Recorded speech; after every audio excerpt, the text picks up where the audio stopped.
আচ্ছা, আপনার সাথে আমি পরে কথা বলতেছি। এর আবার কি হলো? কি রে বন্ধু, কি করি? দেখি মন খারাপ করে বসে আছি। মায়ের কথা ভাবতেছি, আজ 2-3 দিন হয়ে গেছে, খুব মনে পড়ে। চল আর আম্মুর কবর তুমি ঘুরে আয়। আচ্ছা চল।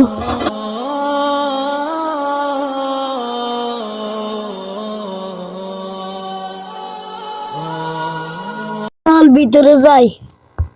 না রে বন্ধু, আর প্যান্ট ছোড়ো, তুই যা। মা, তুমি আমাকে একা করে চলে গেছো কেন? আমি এখন একা হয়ে গেছি।